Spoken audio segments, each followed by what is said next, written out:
my windows real quick, except for the one I'm using. Okay. Which would be a lot. Okay, good to go. All right. So, hi everyone. Welcome to Which Way to the Broom, episode 6, interview with EA Koetting. So you guys know me. I'm your host, Jiminese, and here we have EA Koetting in the interview. So I guess we should just get started. So should I call you Eric or Mr. Koetting? Which one do you prefer?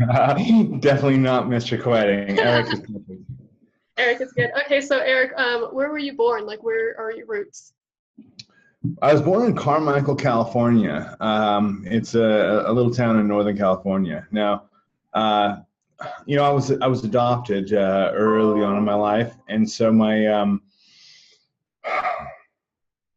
my birth certificate reads something different entirely than what's actually the physical facts, because there were some attempts by government agencies to obscure my identity, to protect me from evil people, basically.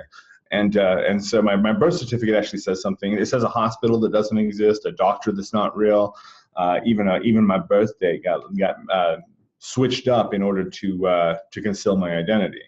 I was born Eric Koetting, and I was supposed to never ever use that name again because all of the horrendous things that had happened in my early childhood. So actually, when I went back and took that name back as my my pen name, it was actually like a pretty intense reclamation of power. That's pretty interesting. So where are you living now since you were born in California? Or, well, how long did you live in California, if that's okay to ask? Yeah. No, I was in California for pretty much, from what I understand, about just the first 6 months of my life. And then other people got their hands on me, a foster family, and that was in somewhere in Arizona, I believe. And from there, I went through a few different foster families until I was adopted when I was 4 by this family in Utah. So I basically grew up in southern Utah my entire life, except for a few years that I spent in Washington State with my dad after my parents split. Went to Washington State with my dad, and then I went and moved into with him again. He moved to Las Vegas. He's a contractor, builds houses, and so the housing market was booming in Vegas around like the early mid 90s when I was still just in middle school at that point. So moved with him to Vegas, set up home there for a few years, and then things got rough with him, and so I moved back with my mother to Utah. So it's always Utah has always kind of been my home base, and that's where I'm at now. Like, I moved away a million times. After high school, I wanted to be everywhere but here. Like, this was... Yeah, that was me when I graduated high school. I was like, all right, let me just get as far away from my parents as I possibly can, and then I ended up getting sucked back to the city I was born in. Yeah. No, yeah, well, that's the thing. Like, it's almost like I was trying to escape. I mean, my parents, my family, the reputation that I had here, the cops, the church, the whole the whole thing. Like, it's like I had built this whole idea of what Utah was that I had to get away from. Yeah. But I was really thinking. I would always think that if I went somewhere else, I could be happier. And that was the big I think blockage, because at some point I just had to realize it doesn't matter like where I'm at. That's not a determining factor for my happiness. That I had to kind of find that wherever I was at. And so actually, when it was time for me to settle down and raise a daughter, when I found out that my ex-wife at the time, just casual girlfriend, was pregnant, I had to make some serious choices at that point. That choices beyond just like, what do I want to do with myself? And so decided to live in Utah, where it is a safe place here. It's a beautiful place to live. The politics suck, the religion sucks, but I was about to say that because a few years ago I went, because I live in Kansas, and so I went to the West Coast over in Oregon, and I went through Utah, like right past Salt Lake City and stuff. And I'm just sitting here going through the short little distance through Utah, and I'm just like, wow, this place is like the knockoff of Wyoming. And yeah, I don't know, it just was very interesting.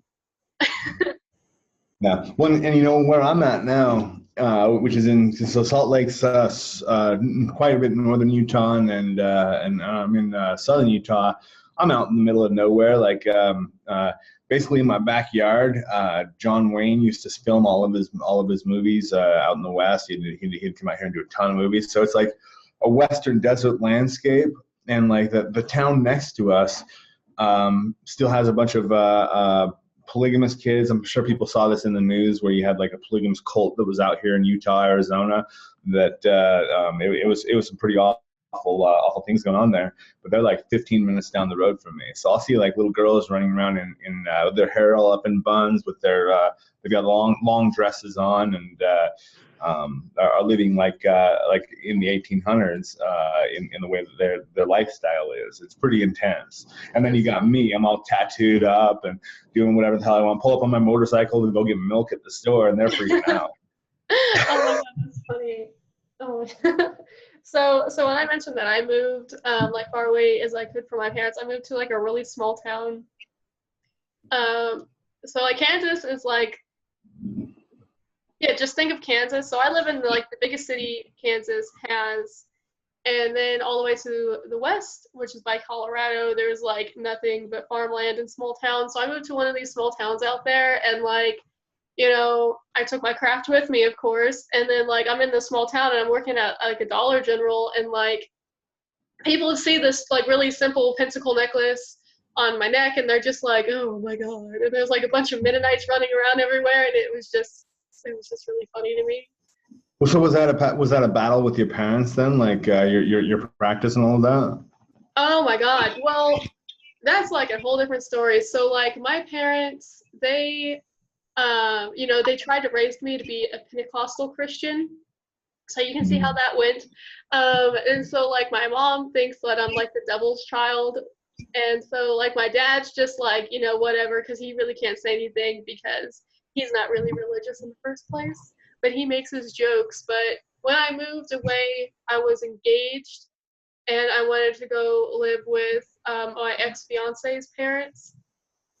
And live with him out there because that's where he was from, and he like was in school in the city here. So we moved out there, and I stayed out there, and then he went into the military and stuff, and then we ended up, breaking up, and I moved back here. Well, so you're back in the same town that you escaped then? Yes, exactly. It is a trap. This is a trap. This whole town is a trap. No, I'll tell you what. That's exactly how I felt. That's exactly how I felt about where I'm at, for sure. Sure. I think that's everyone's hometown. It's just you can't escape it, and you don't want to make your life here, and then you ended up doing it anyways because it's a trap. You can't get out. Oh man, I'll tell you what. No, I do have plans. So I've been really lucky that I've got a spot of land like out in the middle of nowhere. I do archery, so I'll go out and like shoot my bow and arrow in my backyard and there's no concern about anything because there's nobody else out here. Right, that's what I want to do. Me and my boyfriend now are like looking at like buying a house or doing something. I think now we're just kind of looking to find a plot of land and then put like a double wide or a manufactured home on there. That's what we're doing now because he wants the space and I want the space. So what we want. That's our ideal is what you have. Well, I'll tell you what, I know this is probably getting way off topic and the viewers are like probably not caring at all about this conversation, but whatever.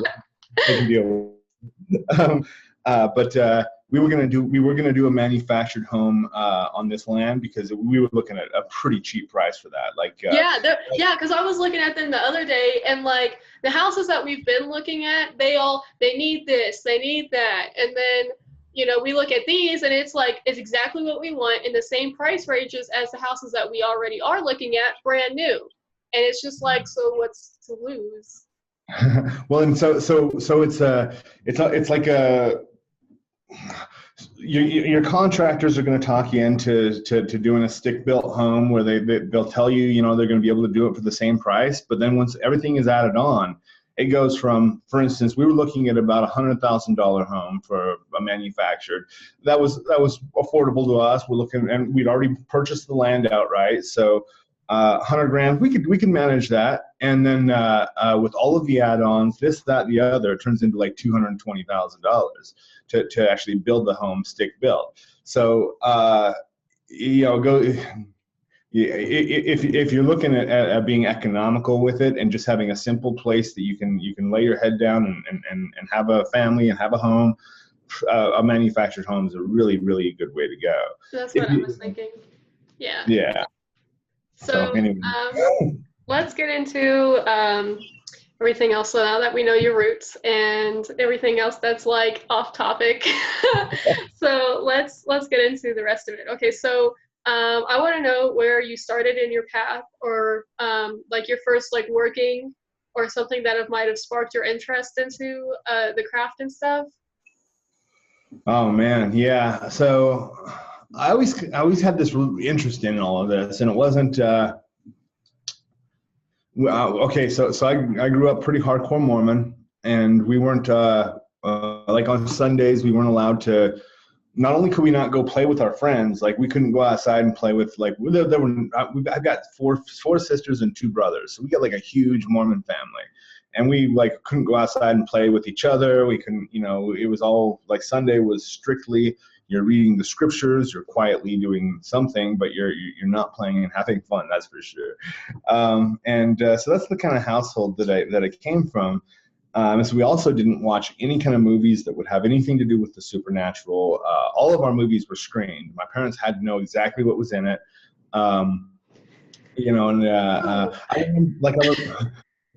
remember watching the movie Batman with my family when it first came out with Michael Keaton. And I was even a little older at that point. I wasn't a tiny kid, and there's the point where the Joker is looking through Vicky Vale's portfolio. I don't know if you've seen this movie or whatever, but he's looking through her portfolio, and he looks at her pictures and he goes, crap, and he's throwing her pictures away. Crap was too intense of a word, so my dad like fast forwarded through that part. He's like, you don't need to hear those words.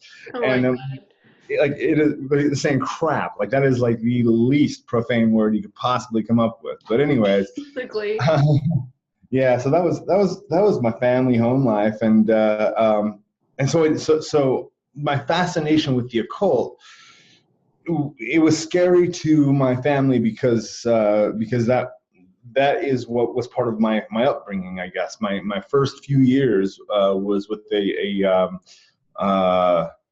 an abusive child molester, child pornographer that was also into Satanism. And so at that point, well, he was reported to have been into Satanism. Now we're talking about the era of the Satanic Panic. This is the 1980s, and people are all worried about Satanists molesting children. So yeah, how true all of the accusations are is hard to say. But regardless, he did get arrested for child pornography and for murder, and so that was within the first couple years of my life. And so I started around 12 years old playing with Ouija boards. That scared the hell out of my parents because they're going, well, this is the path to Satan, and if that's the path to Satan, then Satan is the path to child molesting, because that was the link that people had made. Christians. Yeah, that's for sure. I'm so happy that you said something about Ouija boards, because that's such a controversial topic in so many like conversations that witches have like all over the globe. And honestly, when people put their 2 cents in Ouija boards and don't actually like practice with them or use them as a tool, then I just get so frustrated because people just run their mouths and they don't know what they're talking about. So like, do you still use an Ouija board in your craft in any way?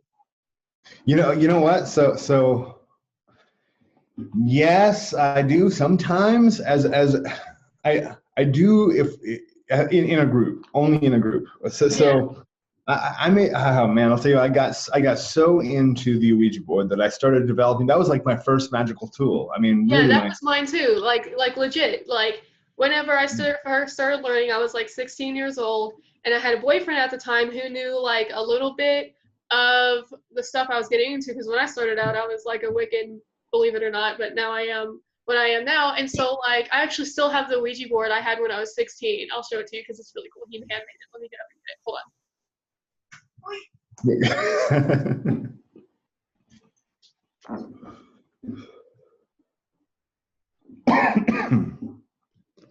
on. Okay.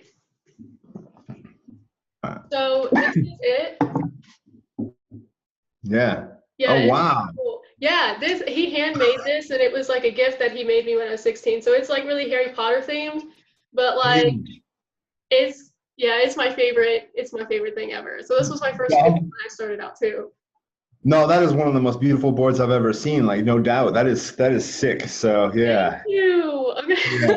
I'm gonna have to send this video to him. Be like, hey, watch this because he complimented your work.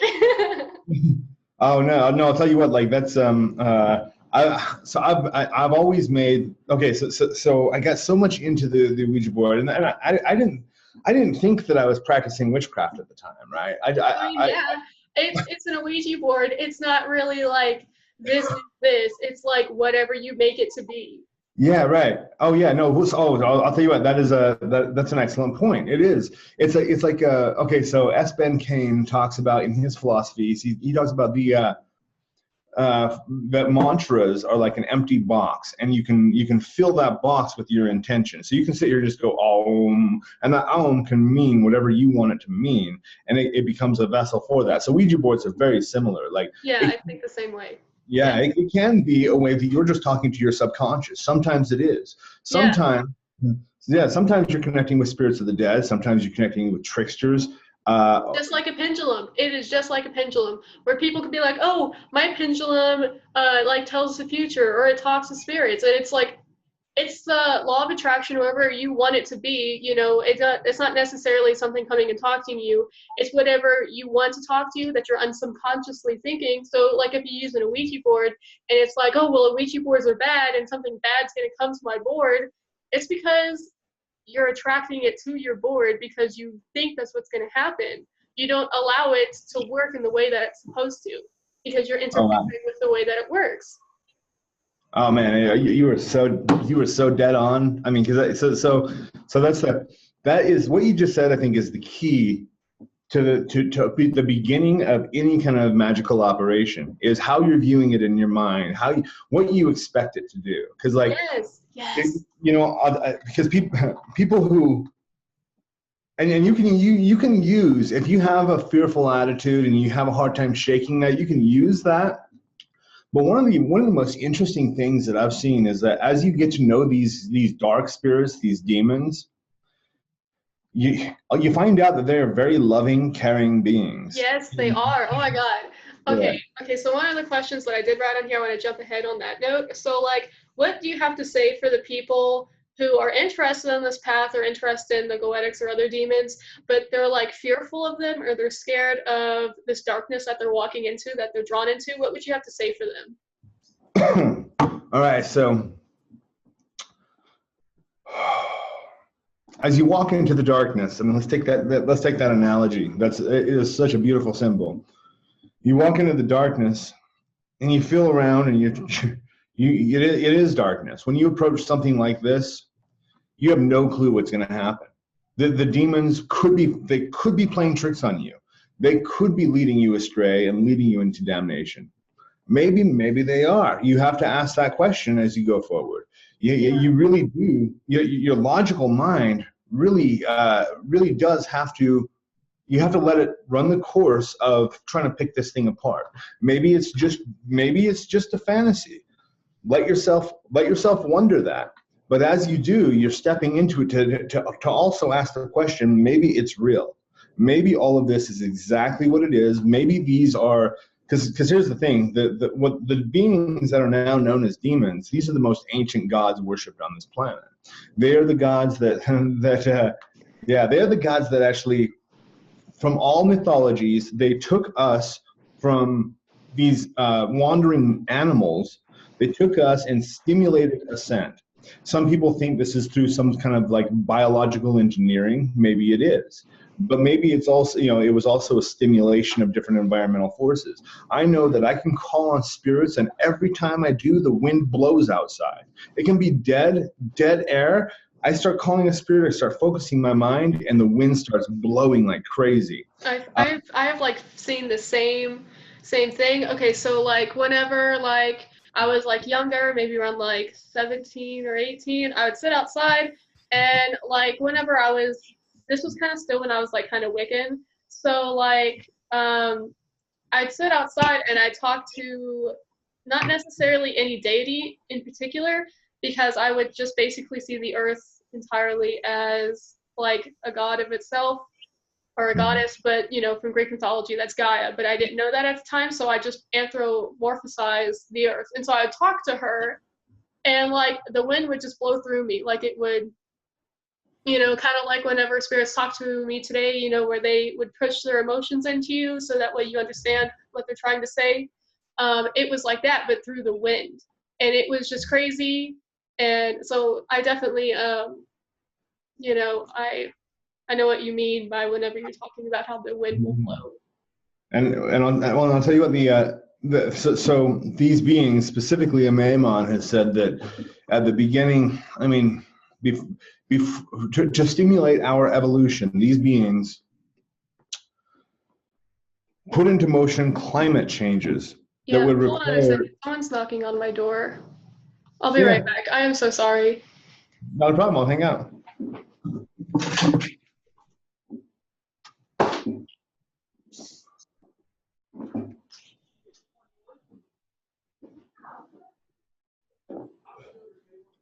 This is tobacco, by the way.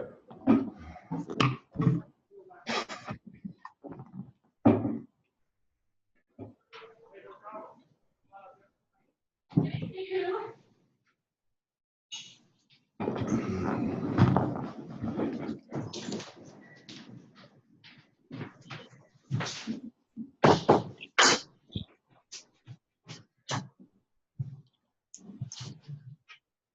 Well, thank goodness I answered the door. My dog got out of the fence. Oh, no, okay. I didn't know if you were dealing with Jehovah's Witnesses or something. That would be so funny. Oh, my God. But no, thank God.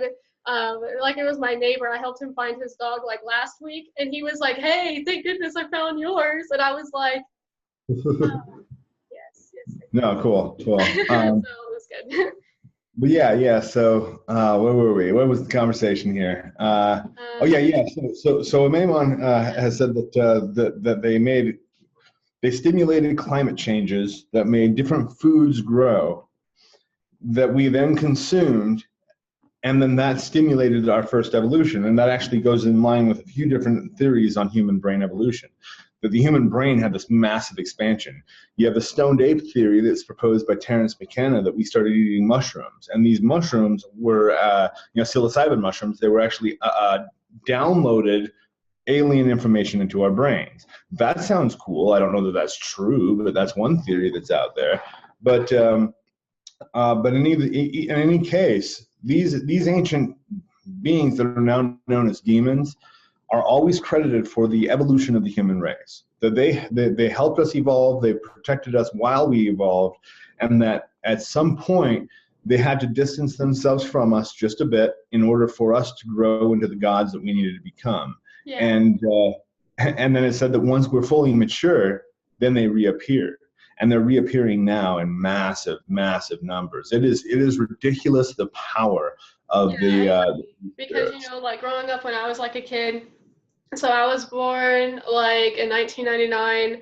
So by it means a 90s baby, but not entirely, because it was like, okay, the 6 months of my life I was a 90s baby. So so it's like whenever the craft really started picking up, you get your just the way that magic has evolved over the years is really fascinating, because in the 50s, really that's when Wicca was born, really, because that's whenever it was created in the 50s.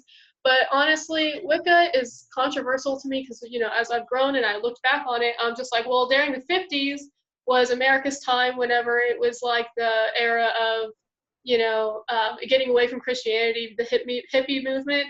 And really, honestly, looking back, I feel like Wicca just symbolizes the hippie movement, but it's become something more today, where it's magic's turning into what it is. Like anytime I go into like a craft shop around my town, because we have a few, I go in there and I look around and it's all crystals, Reiki, all of this like Wicca stuff, and then I look at my own craft and I'm just like, the darker side of the craft, the left-hand path, is really becoming more and more well known, especially in these groups and stuff. More people are all like, hey, I'm starting to really accept this darkness, but they fear it because this is what magic these days is telling people, that you need to fear the darkness, you need to fear the left, because it's so tied to this hippie movement, it's so tied to what Christianity, has fed into it. And I just look at it and I'm just like, why are you going to fear something whenever you're running away from Christianity to be a Wiccan or whatever you want to be, but you're still going to fear these Christian practices that have been, beat into your head ever since you were like born. So why do you fear something that you're running away from? So, okay, it's a nutty thing, because I'm one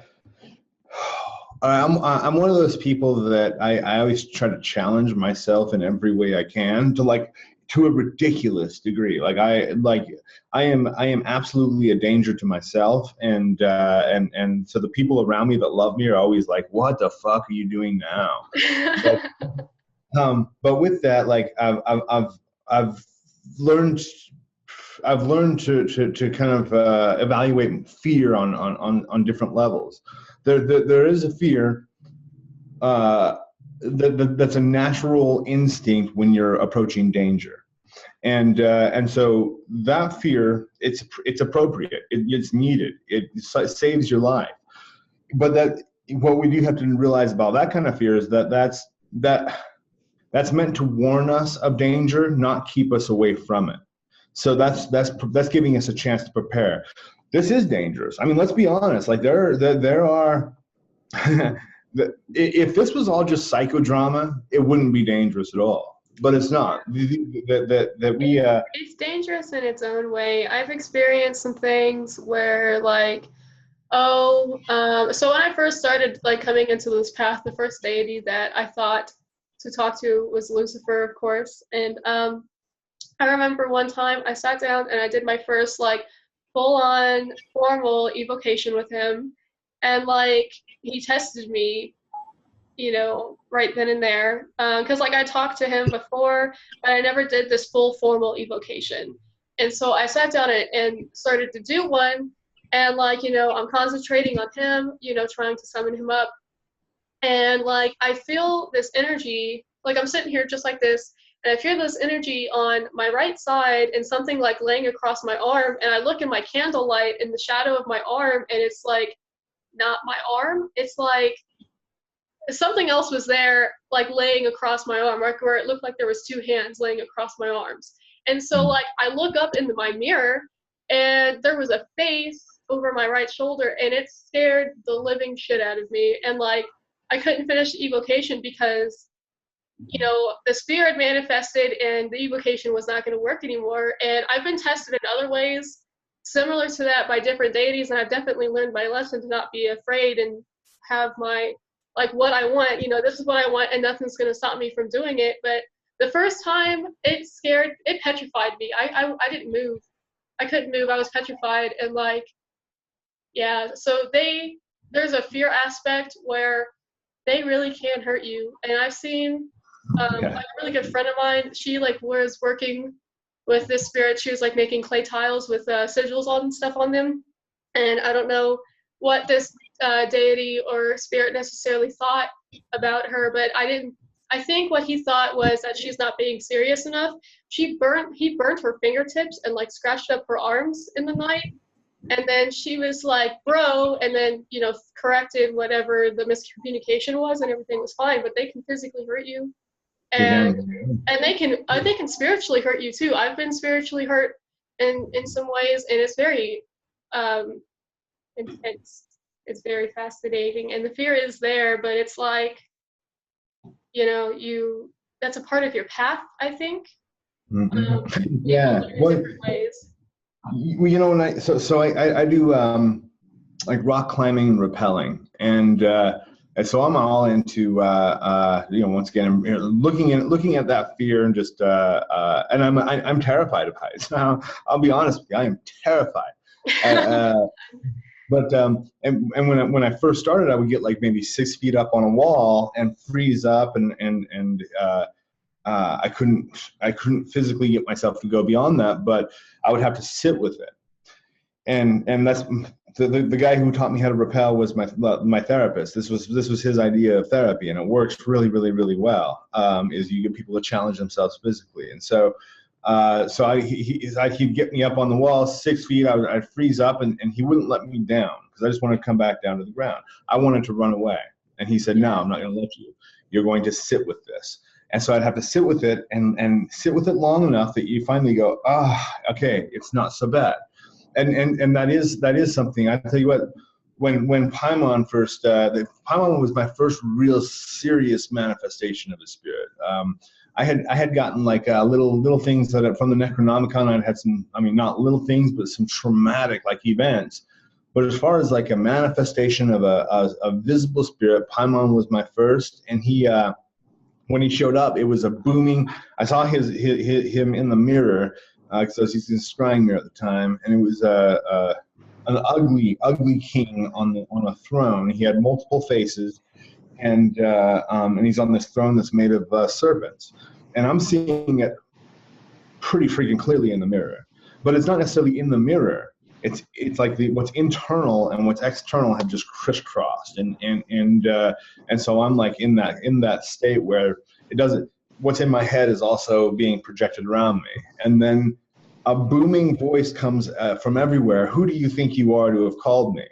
And it was terrifying, absolutely terrifying. Yeah. I've always had this fascination with Paimon, so I'm really like excited that you're talking about him because my first video of yours that I had ever watched was your hour seminar on the Goetic Kings, and really that's what brought me into the path I'm in now. So like when I first watched that video, I was like, this is very fascinating. I want to learn more about this, and hence why I started watching you more, and I've always like been a huge fan, and so like just continue talking. And to give a little background, like I had a job at that point. I was like 18 years old. I was working at a company. I was building crates that they would use to ship these machines overseas. The machines are used for some sort of crazy it's microchips that are used for rocket propulsion systems, and so. Like whoever built the machines obviously had a lot more expertise than I had because I would just build the crates to keep the machines safe.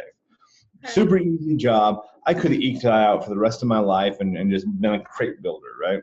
And because I made decent enough money and whatever, but I screwed around. I lost the job because I started just screwing around on the job. I'd clock in and go fall asleep in my car and stuff, and just basically just in general, just being a lazy ass 18-year-old that didn't really give a fuck. And so I, with that attitude, I obviously got fired. I went to Paimon, and my boss said, you need to go home. I'll call you and let you know if you still have a job, but chances are not very good. I'm like, all right. He goes, I'm gonna go talk to the owner. We'll decide what to do with you. I'm like, all right. So I go home and I call Paimon, and I was like, all right. At first I wasn't concerned until like it became a reality in my head. Oh man, I still have to pay rent. Like, I've got responsibilities because I now am an adult. So job now. yeah, exactly. So I go home and I call Paimon, and that's what he does. First thing is that booming voice. Who do you think you are to have called me? And like, I wanted to quit right there. I wanted to just say, boom, all right, door is shut. Sorry, I'm not going to fuck with this anymore. And that's, I think at that point, I think that's where most people do. Most people who say, oh, I played with that once and it's scary, that's what they do. They have their success and they shut the door.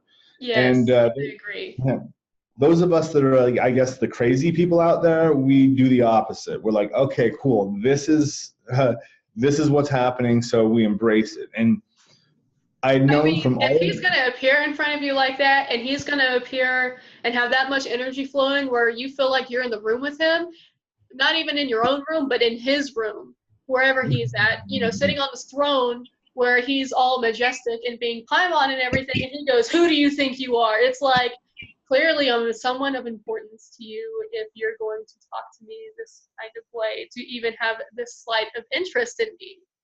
So, you're right. To even address you, to even show up, like that's and there is that matter of like you said with your experience and what you learned from that. You learn to address your own confidence and to be like, you know what? Now I am. And what I actually did was just fell back on the tradition of the invocation of God names, which I now don't do anymore because it's I've learned the secret behind it. But I said it's not I, but it is Yod-Heh Vav-Heh who calls you here now.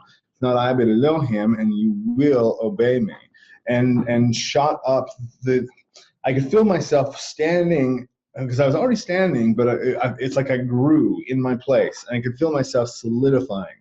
My confidence ran through me like an actual power, and confidence itself is a power. Like it is the felt emotion that's linked to a very real power. So you get that confidence, shoot it at the spirit, and right away the voice all of a sudden enters the mirror. He changes from a hideous being into a beautiful prince. Like it is like a fairy tale occurring here in my ritual.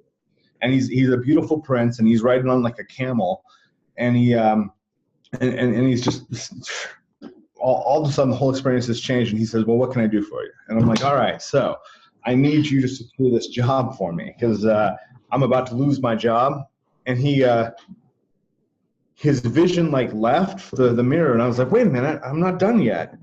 And like right as soon as I was like starting to get upset that all of a sudden it's over, he comes back and he says, "It's too late." And I'm like, oh man. So he left in order to go investigate, came back, and he's all, "It's too late." And I'm all, "Do whatever you can do to make this to make this work in my favor." And he goes out, "I'll do what I can. It's too late to save your job though." I'm like, "All right, just swing this however you can for me." I do that. And I did not perform a banishing. That's the thing. I've never felt like that was the thing to do. Even like with that, because that's what the right hand path tradition teaches. You call these beings forth, and then once they leave, it's like you got to sweep their dirty energy out of the house. It's like, no, it's not dirty. It's more divine than anything. That, oh my God. So I'm gonna do a podcast episode exactly about like circles over the dangers of oversaging, if that makes sense. Because like if you work with a being, I hardly ever sage my altar space or cleanse it, because like I have the energies in my altar or in my crystals or whatever that is easiest for the deities or beings that I work with to adapt to, so that way they can manifest better for me, because there's already something alike here for them to manifest from. And so why cleanse that out if you're constantly working with that deity? Same like if you work with like a right-hand path deity like Gaia, or like any of the Greek pantheons, like why are you going to take away something that better connects you to them? Like it's the most frustrating thing that I read on anything. Well, one of the things that I'll do, because I will hardly ever cleanse this area. Yeah. I did. I was showing a client. I had a client here for my boot camp, and so we're here in this temple, and at the time, this to my right is I'll give you a little camera a little tour here. So this is a wall I just barely created. That's my garage door that I made look like it's all copper and rusty and whatever. Yeah. And then on the other side here, where I've got all my cameras set up, that got some set up stuff there. So, but those areas until recently weren't magical areas. So behind me is my altar area, and over there is my study area. Yeah, my And altar area is like over here. This whole room that I'm sitting in is my altar space, and then I got my spider and then my snake in here as well. I'll just give you a turn and show you mine. So I see this very well. Yeah, so this here is my altar, and then my snake and my spider. But it's just basically my room here. yeah. So while this client was out here, this wall that's my that are my doors there, that's not that wasn't even painted yet. That wasn't even a concept. So that wasn't anything. That wall there wasn't anything. And so I wanted to teach him how to cleanse energy. And so I specifically had him. I said, you can take this water, and I showed him how to consecrate water, just channeling light into it, and then sprinkling it around the room. And I said, just sprinkle it on those walls. Do not let the water touch these walls. And so he does that, and then he goes, you know what? He goes, I'm sorry, but I keep feeling like there's one area that really needs to be cleansed. And I'm like, well, what area? And he says, right over here, where. Right there, he couldn't see the dog door there, Yeah. but he said there's an energy there that has been wanting to leave, and you haven't wanted it to leave. My dog died about 6 months ago, Yeah. and I've even had her blood stains were still on the floor, and I couldn't bring myself to clean it up. It was like too heartbreaking for me to let her go.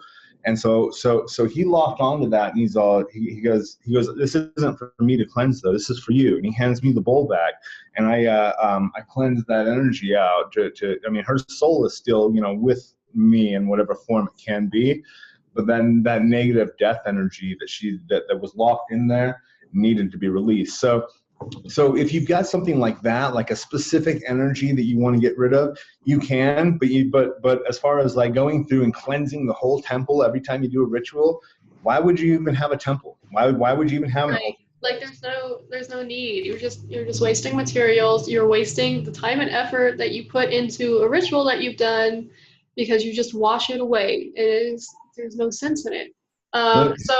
I actually had a question about your dog, actually, since we went to the topic of your dog. So in your video, Fuck Magic, I'm done. When I saw that thumbnail pop up on my YouTube subscription thing, I was like, what? So of course I clicked on it. And anyway, so in the video you were talking about how a deity had asked you to practice calmness.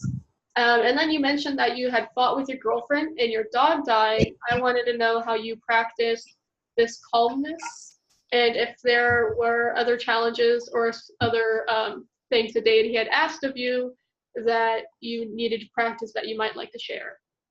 Oh, wow.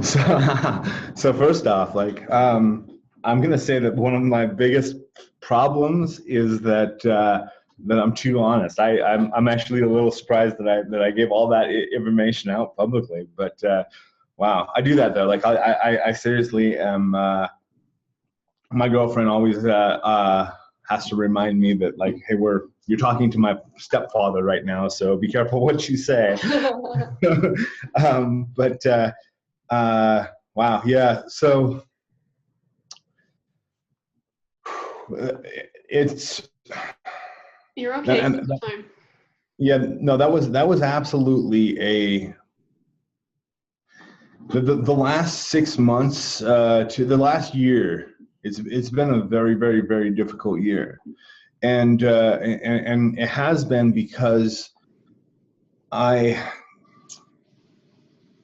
starting around this time last year, shortly before Christmas, I started working with Belial. He was the first of these 9 gatekeepers that I was going to start working with.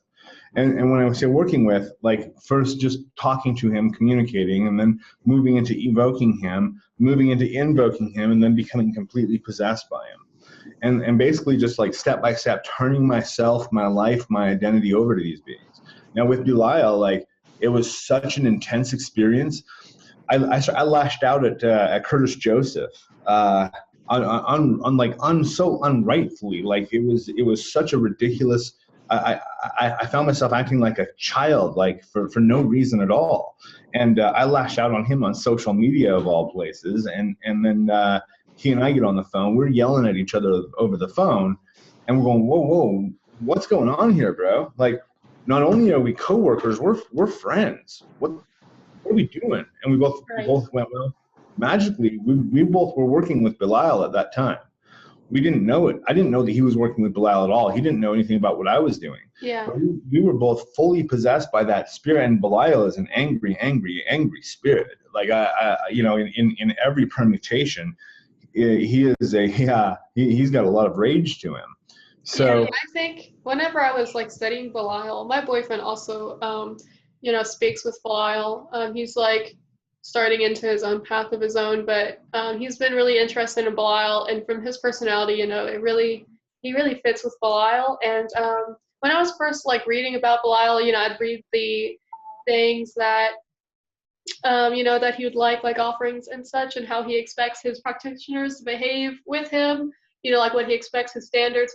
And I'm just reading this, and I'm just like, dude, he has like, I would say like trust issues. Like whenever I try to compare spirits to how humans see other humans, because it helps people understand, I think. So I'm sitting here looking at Blah, and I'm just like, he's so demanding, he's so angry but strong. It's like he's not very trusting, and he, lets that out in a very sinister, aggressive way.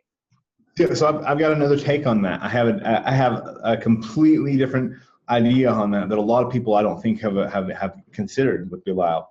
Belial does do that. So Belial will be like, all right, so if you want my power and you want me to teach you, you want me to be your dude, then some people he's demanded like performing a spiritual marriage. He's like, we are going to be married, and other people he's demanded a lifelong pact, blood pacts. He demands a lot. Now, Belial is known as the lawless one. Yeah. In every one of his incarnations, in every civilization, he is always the one that breaks the rules. So he's testing you. He's putting these rules on you. He's saying, how far can I push you before you say no? I mean, anybody who is going along, and I don't mean to offend anybody who is doing this, but anybody who's going along with these pacts with Belial, he's making a fool of you, because he is the lawless one. He does not respect you if you obey. He respects you if you resist.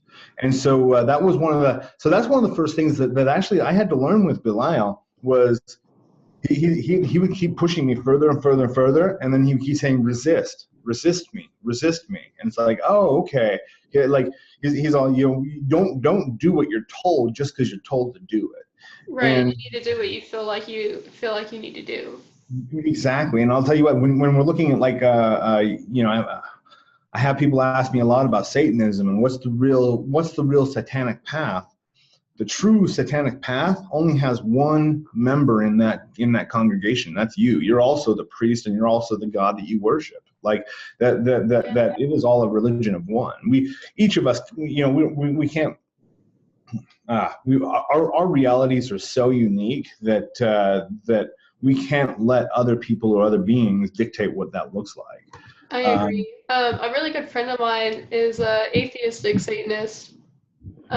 Yeah, she's atheistic, and like she's interested in the things that I do, and we talk about it a lot all the time. But really, like whenever I look at her, she doesn't necessarily, she doesn't worship Satan. She worships herself, because that's an atheistic Satanist. But she's just interesting, and I just wonder, like, sometimes I just think about her often, and I just wonder what she's going to develop into eventually. Because I mean, when she's interested in the things that I do, she will like ask me questions, and she really like heavily listens, and it's just interesting. I just wonder. Yeah, but with the lessons that it's been a difficult year, because along with the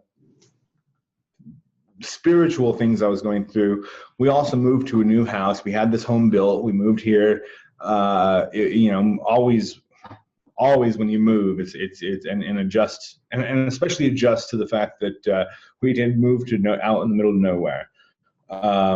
for a reason. We got sick of everybody else, and so yeah. That's how me and my boyfriend feel right now. Yeah, but then you do have the fact that there's a drive to get anywhere. That you know, we have a dirt road that leads to our house, and so getting deliveries here can sometimes be difficult. It's I mean, there's first world problems for sure, but at the same time, it's enough to make things a little difficult. But with that, there have also I've also had the spiritual aspect of injecting. I do feel like working with these beings does not necessarily make your life easier. It gives you better tools to deal with things, but it also challenges you. I do think that these powers intentionally set you up to have to use the power. Yeah, how I think so. When I work with these deities, I want to learn from them, and I want to adapt something that I'm seeking to learn from them to myself. So I guess I kind of use magic for selfish reasons because I want to adapt myself to make myself better. So whenever I get taught these lessons or whatever I'm trying to adapt to myself, the workings are difficult, but after the working's over, what I'd worked for is easier, and I apply that to my life, and that therefore makes my life easier. But when learning or trying to better myself, then that's when it becomes difficult. And then testing your boundaries afterwards, and then moving forward from there. It's just the progression of everything, and it can be difficult or it can be easy depending on how far you push yourself.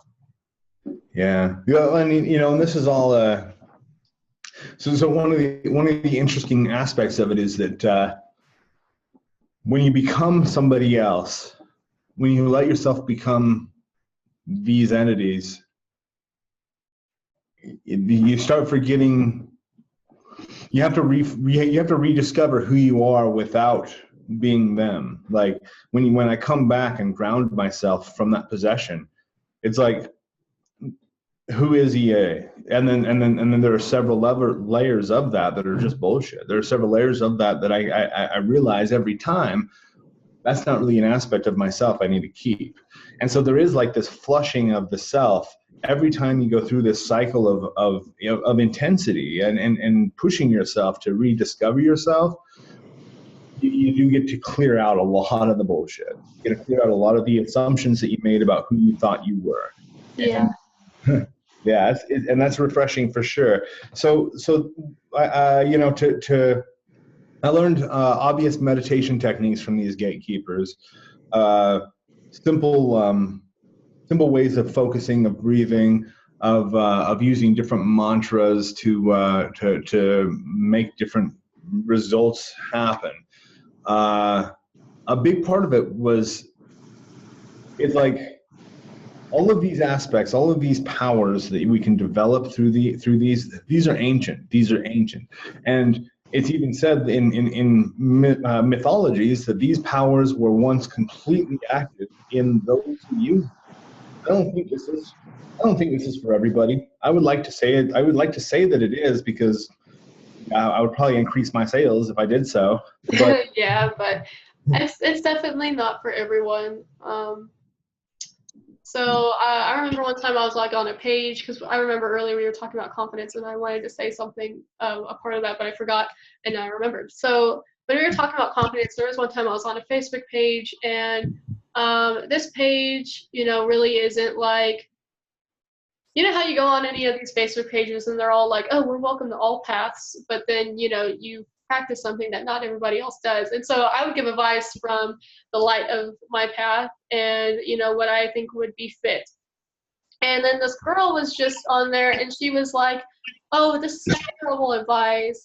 This is just horrible. And I'm just like, why is it horrible? And we ended up getting into this conversation, and she was like, we started talking about limiting magics, and then, and I don't think anyone should limit themselves, because if you just prevent yourself from moving forward, then why even grow?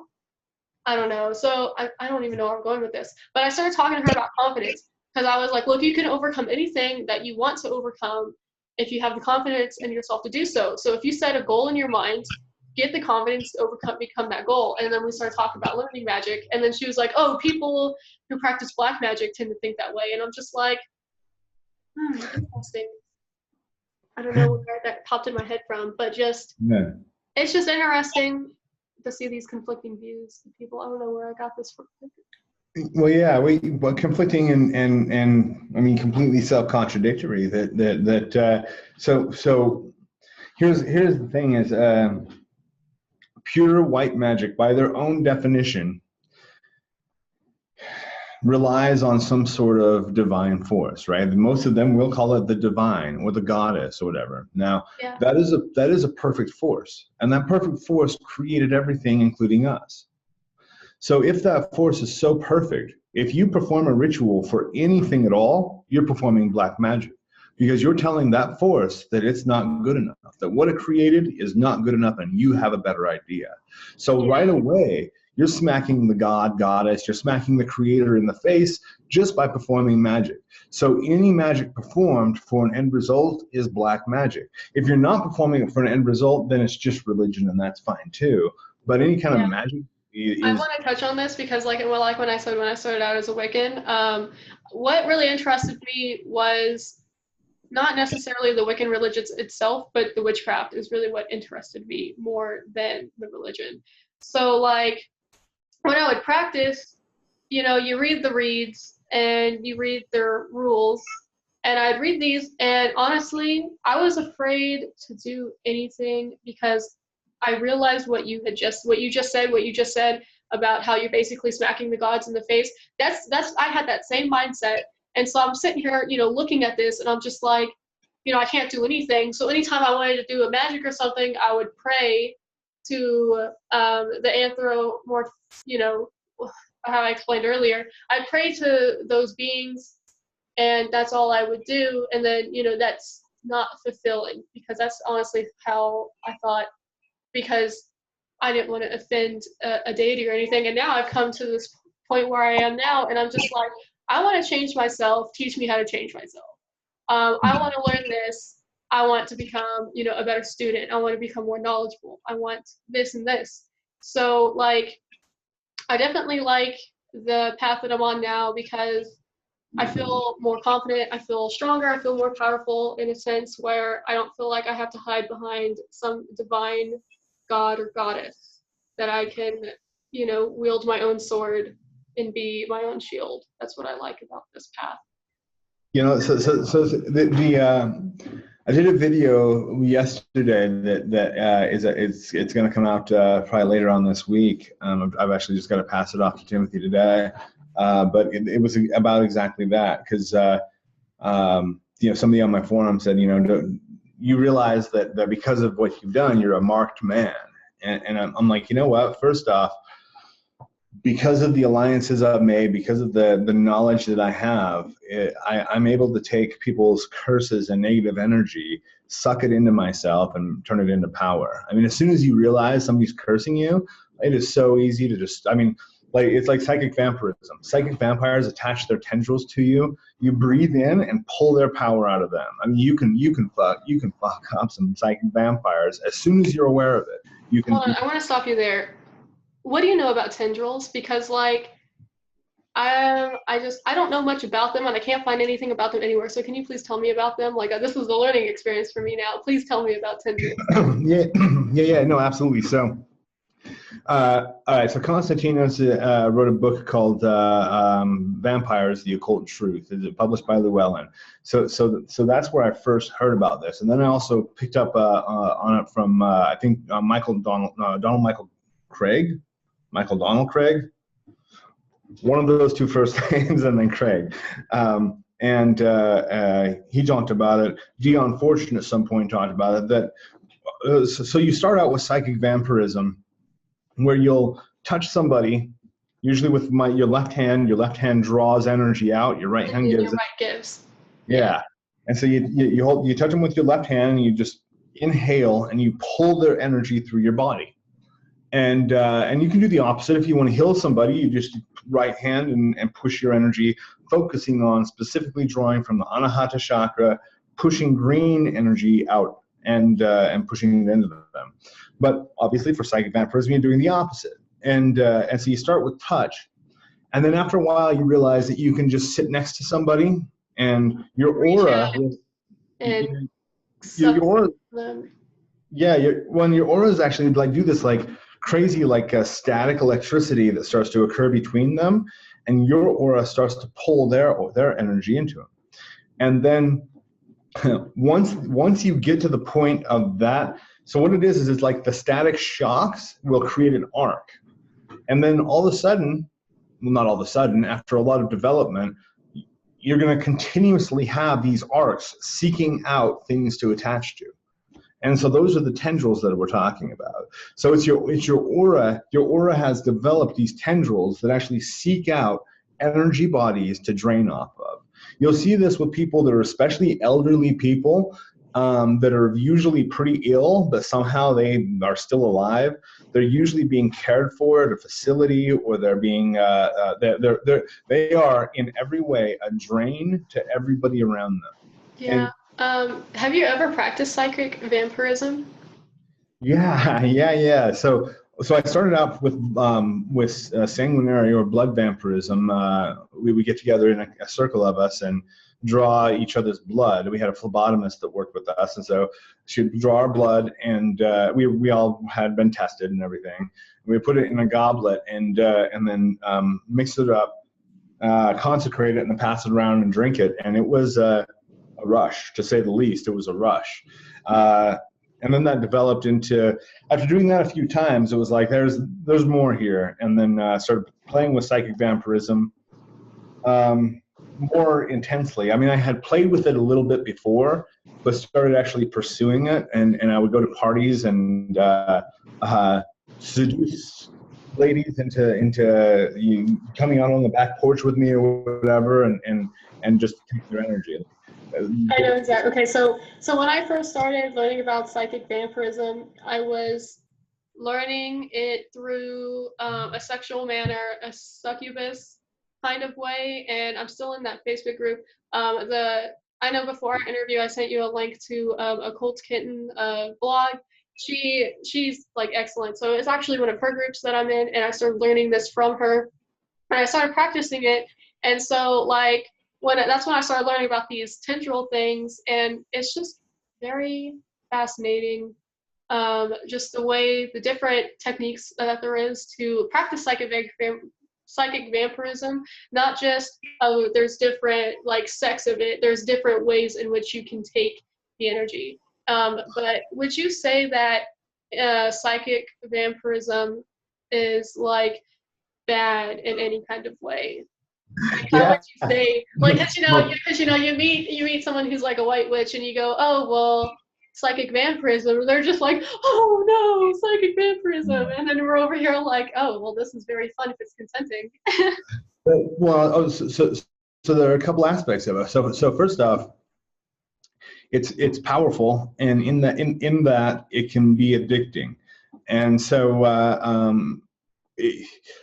And you start to lose control of the process. So once you have developed astral tendrils, you're no longer consciously in control of it. Like, you can take conscious control of it, but it's really hard to at that point. It can so it can start to operate on its own. What that means is that if you don't have people around you can feed from, you can literally be sick.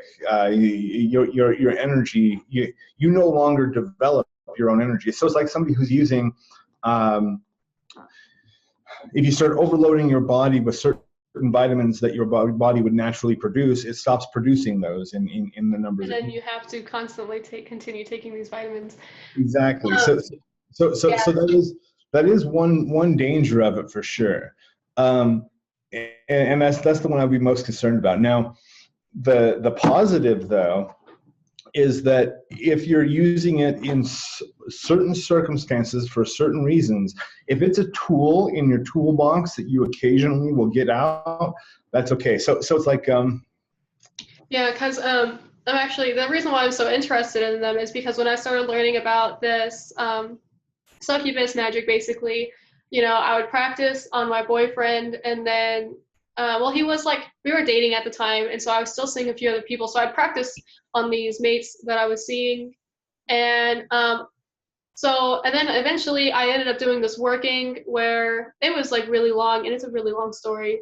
But I was doing this working, and I released this being because, yeah, it was just a bunch of like, it was a really long story. So I ended up releasing him because I wanted to hear his truth of it, and I actually planned on eating him because I was just that mad, but I couldn't bring myself to do it. And so like he was like, so I mean, I feel energy from like all different kinds of spirits, and I mean, this guy, he definitely was not my friend, but I wanted to talk to him. I would be like, hey, why the fuck did you do this? Because I mean, I was so mad, and like I just feel something along my back, and like now that I know that they're tendrils, but he started like pulling on them, like yanking on them. And I was like, you know, you need to get the fuck off me. Like, I'm just fucking done. So like, so that's how I know that I have them. And like, they're like a tool in my toolbox, like you've said. And I don't necessarily feel the need to feed off of people. I haven't done it in a while, but like, I would say that my energy can be kind of shifty, where there are times where I do get hungry, and then there's other times where I'm just like not. I don't know. It's kind of difficult to explain. You know, I think the danger in any practice at all is getting stuck. And what I mean by getting stuck is that you have to always keep it evolving. And yes, so I agree. Because like there'll be times in my craft wherever I learn something and I practice something for a while, and then I'm just like, great, now what do I do now? yeah. And with psychic vampirism, for instance, so I started with blood magic, and then moved up to psychic vampirism, and then took that where I was not, because most of the time when you're feeding through psychic vampirism, you're mostly just gathering like the extra energy out of their aura. Now I learned with the Temple of Blood that you can actually pierce through their chakras and steal whatever you can steal deep soul energy from them, and doing this you can actually kill somebody. And in one feeding, if you have 3 people that are feeding off of a person, doing that through their chakras, it can be devastating. And so you can push this farther. Well, and then you can go the opposite route. Rather than becoming more of a predator, you can actually start feeding off of, for instance, Gaia. You know, Gaia has absolute power and energy to give, and it would be like nursing off of your mother. You could feed off of, and that's something Julius Evola, a 1940s, I believe he was an Italian occultist. That's one of the things he wrote about, was when you evoke a spirit, your absolute goal should be to subsume and consume that spirit. So you evoke it and you say everything that you are, you pull into yourself. Not giving your consciousness to that spirit, but taking all of their power. And now that spirit has, you're not stealing it from them, because power is limitless and infinite. And so all you're doing is you are becoming as powerful as that spirit. yeah, so let's see, another question. Let's just pick one from the list. I really wanted to ask about your tattoos. So, because I like look at them and I'm just like, dude, yes. So let's talk about tattoos.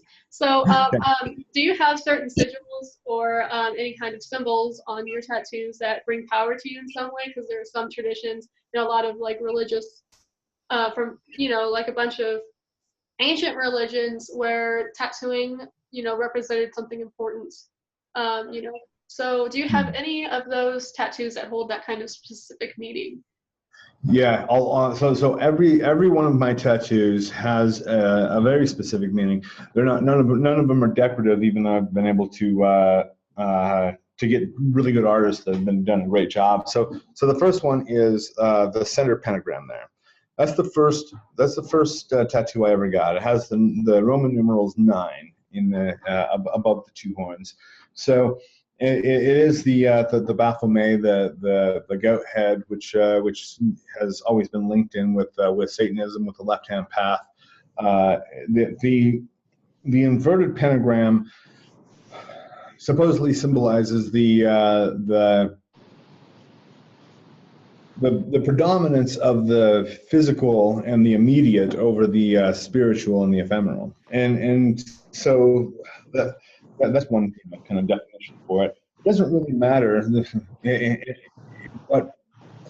what direction the pentagram is in. Honestly, in ancient times, it was never. It was used in every direction. It was the power of the lines and the angles themselves. And then I had him build around that a goat skull that is the horned god. And in every tradition, you've got a horned god, and so I've got, I don't know if it's coming through to the video, but he's got a huge, like, gnarled horns. The horn is the phallic symbol, and so which in all symbology is not just a penis, but it is power. It is the creative and constructive power of the masculine. And then underneath that, I've got a dark goddess. And that was actually not something I had even planned, but my tattoo artist started outlining it. And I'm like, hey, what are you doing there, bud? He goes, yeah. He goes, you've got the horned god. You have to have the bloody goddess. I'm like, all right, let's do it. So we got the goddess. Oh gosh, right there. She's got blood pouring out of her mouth. And now, and I stopped with the arm there, with that arm there, and started on my embracing the path of my ancestors, the Vikings. And so the first thing I did was had this Thor's hammer thrown there. And okay, I've been wondering what this one is, because, like, when you sit here in your videos, I can't see it very well. And so, like, I've always wondered what that one is, because I can see the outline of a shape, but I was like, what is that one?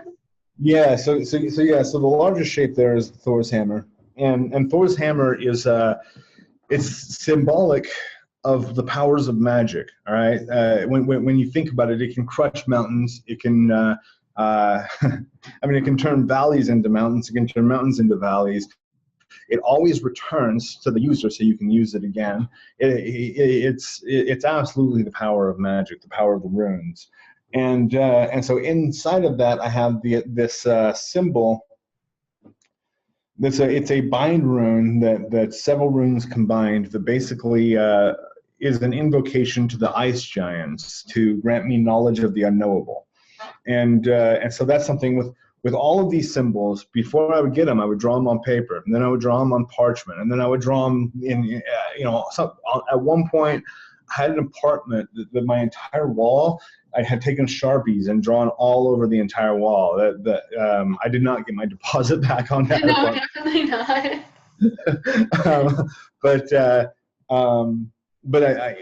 So I'll use them as magical items and see how it flows. So I've got I started with that, and then I had to put the dragon wrapping around that, and that's a Jormungand.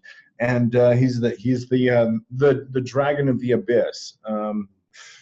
He's appeared in every single culture. He's Yam Nehar, he's Satan, and then I had him embed the Odin's eye there. Now the Odin's eye is, in order for Odin to get his knowledge of everything, his knowledge of the runes, he had to give an offering of his eye. So he plucked his eye out and threw it into Mimir's well as an offering, meaning that he had to, in order to gain knowledge and sight of the other worlds, he had to lose his sight of this world.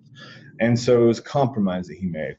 So that symbolizes the sacrifices that we have to make for the things that we want most. Because if you want something, like you said, if you want to change, that means you got to change. That means you got to give things up. You have to sacrifice something, leave something behind to embrace the new. So, like, if I wanted a new purse, can't have two purses, have to leave my old one and to take my new one. Well, yeah, exactly. I don't know. My girlfriend would disagree with that, but but yeah. So that's that arm, and then down here I had another artist entirely finish this up for me. He was the same guy that did this arm. So I switched artists basically because I found my new guy was just a little bit better, and he had more of a knowledge of the symbols that I was using. So I've got the dragons. I really like, for artwork wise, like the aesthetic of it. I like the top of your arm that you started out with, but for the for the vibe that you needed, the other work looks really good too. But for aesthetic, Yeah. like the color and the way that you, yeah. No, thank you. Yeah, no, and exactly, and that was the feeling of this was perfect. Like my artist now could not have made that as perfect, but you know, it's all. You have to adapt. Yeah. And I'm actually probably going to go to a third artist to do some other work. There's this dude Carlos. He's going to be going out of what's your bucket's studio. Carlos Aguila, I think his name is. Oh man, he is a crazy good artist. So I might go to him to get my back finished up. I've got to also have a double arm cross on my back, which is basically the original cross were the 4 directions, the 4 cardinal directions, the 4 elements. And so it was a combination of those 4 directions.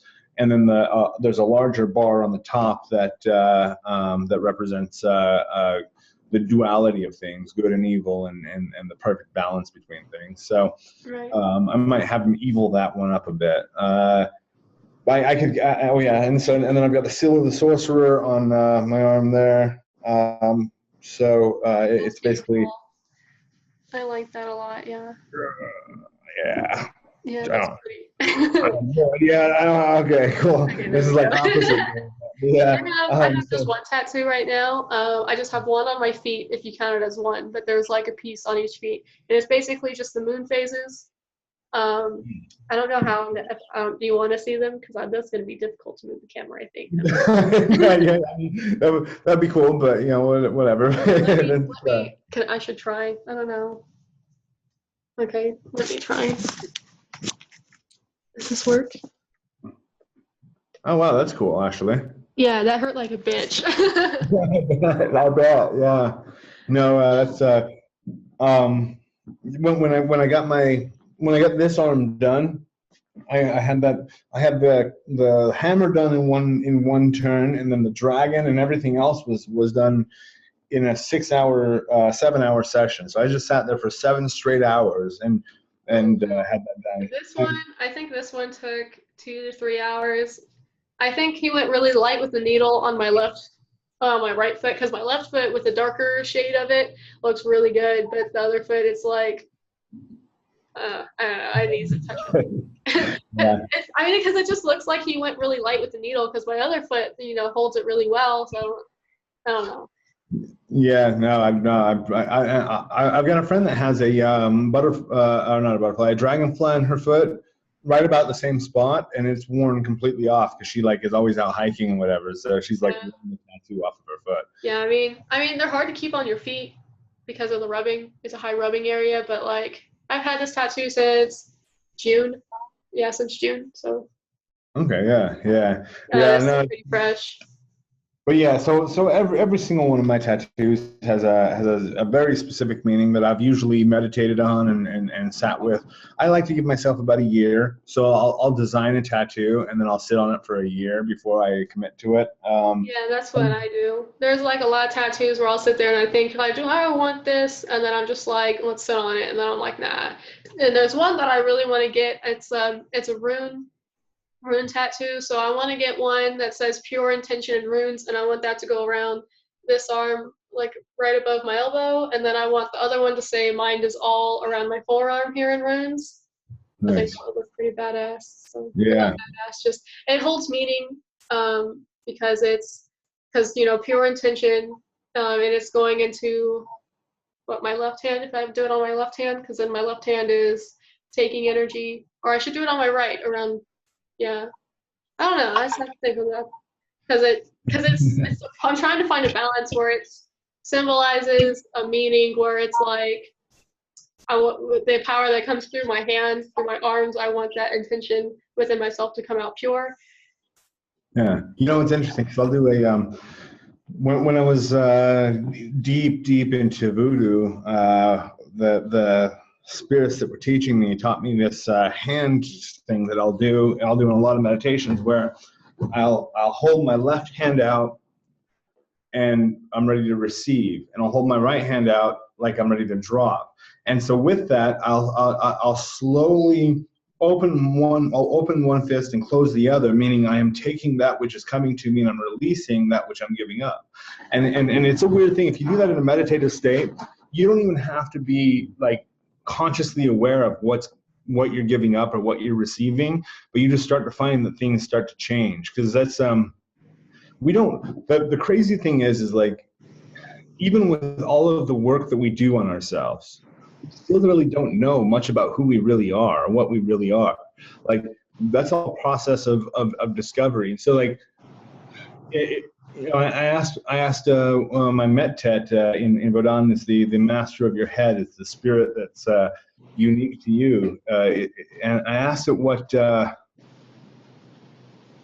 how to find my true self. And he says there's no true self. You don't find your true self, you create it. And it's that's also why I want to get the one that says mind is all, because I personally think that your mind creates everything in your own reality. Especially when I was talking about servitors in my last episode, you create your servitors and your mind is what creates them. And so like, or like whenever you create your spell, you manifest anything, your mind is all and your mind is what is created, That's also what that one means, because no, absolutely. It's that even my whole philosophy of becoming a living God is exactly that. It's actually just becoming aware of what's already there. Like, you already are creating a reality. It doesn't matter who you are or what. But the problem is most people are not conscious of it. If you're not conscious of it, I'm going to be straight with you. If you're not in control of your reality, there are forces and people that are taking control of it. Like not just black magicians that are casting spells, but corporations that use sacred symbols to attract your attention. How many pentagrams do you see as you drive around town? They don't call them pentagrams. It's Carl's Jr. or the Hardee's sign, or it's the gas station sign. You see pentagrams, triangles. You see sacred symbols and objects at work everywhere around you. Now, if you're in tune with that, that can all provide power for you. I look at that, and to me, it's a signal that we have won.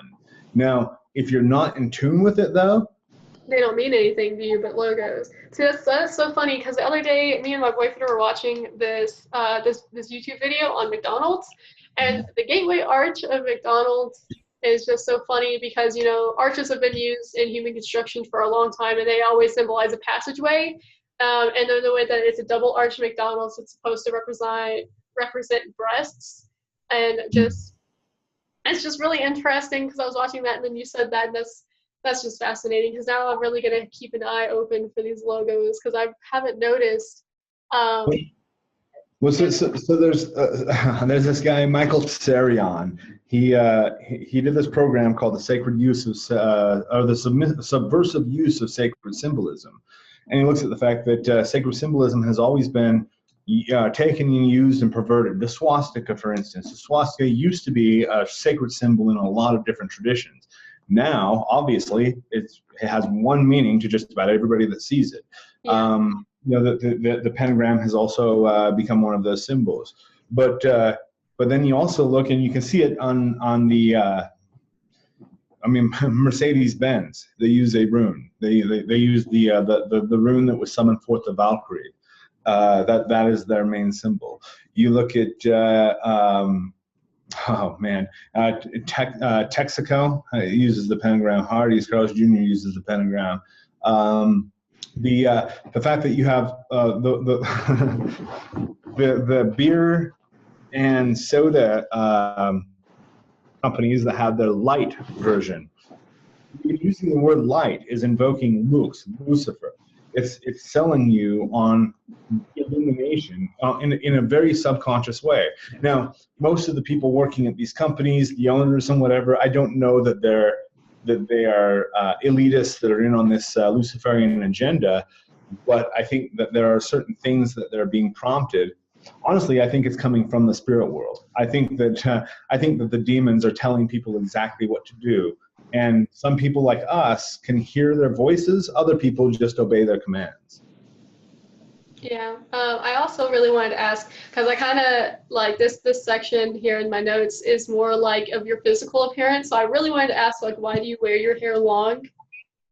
I was like, this seems like a stupid question, but it could have some deep ass meaning. So let's just ask it. It does, actually. So there are a couple things with that. A couple years ago, I got to a point. I hit a point where I had to decide why this was an important thing for me to spend my time doing. You know, I had made decent money at doing Become a Living God. I was able to create some really cool things, but I reached a point that it had to become more important to me. But at the same time, I felt like I was clocking in and out. Like I felt like it had become just like a job. Like I had people that hated me for my job, though. I had death threats coming to me. I had people stalking me, and so I had to really decide why it was important. And a big part of that was to I spent way too much time worrying about what I looked like on camera, as far as, I don't know, just the whole thing that I was focused on an image, and I lost that pretty intensely. I started living my life, and I mean, there's a festival that I go to and a society that I kind of belong to, that is pretty out there as far as our freedom of expression. We'll get together. For instance, we're getting together in 2 weeks, and we're dressing up like Santa, a few hundred of us, and we're going out and singing obscene Christmas carols and mobbing bars. It's a nutty thing, Santa rampage, and so hanging out with that group of people and going to these festivals and these like cacophony gatherings. I've learned more and more to just kind of be more myself, and then hit a point where my hair started getting kind of shaggy, and I was like, all right, it's time to go cut my hair. And I was kind of advised to keep keep your hair trimmed and whatever as you're on video. I was like, you know what? No, fuck it. Yeah, because that's not me. That's what everyone says. Yeah. This looks the best, but that's not necessarily me. Yeah. Yeah. Exactly. So I just started going, you know what? I'm just gonna do me. I'm gonna let my hair grow. So what?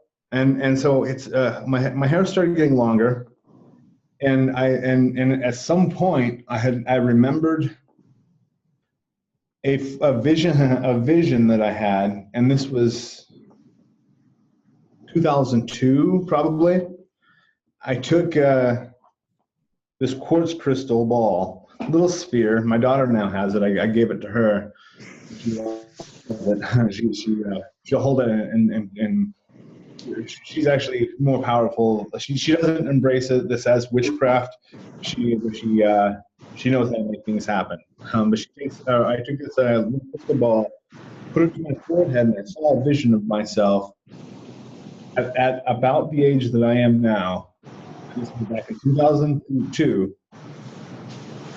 With longer hair just barely past my shoulders, sitting and looking at a large mirror, a body-length mirror. Let's see, that mirror right there. I saw myself sitting in front of that mirror, and demons were gathered around me, and they all obeyed me. I saw that vision, and so my hair started growing out, and I thought, oh my God, like I didn't think I was going to ever grow my hair out again as an adult, and so I put that vision into like the fantasy chamber, I guess. And then it came to me like, this is actually the vision that I saw of myself is actually coming to pass. So no, it absolutely is important in a magical way, in one way, because it was kind of like a fuck you to the expectations. Like, yeah. I kind of figured that there was going to be some deeper meaning into it, so that's why I asked, and if there wasn't, then I was going to be like, oh well. Yeah. But, yeah, for sure. And then, I really wanted to ask, do you follow a specific path or idealisms, or are you kind of just, this is my own path, or how, like you kind of explained it, like a Satanist, how you were like, the only follower is yourself.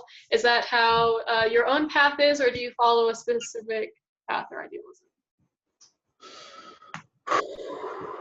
All right, so here's how I would describe it is, in every tradition you follow, there are a million different paths, and all of those paths lead you back to the source.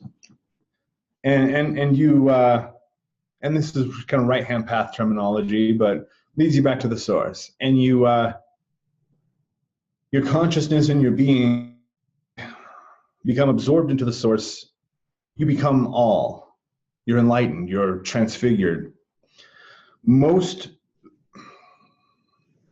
people stop there. Most mystics and saviors and bodhisattvas stop there. That's the end of their journey, is to become one with source. But then after that, you've got the choice,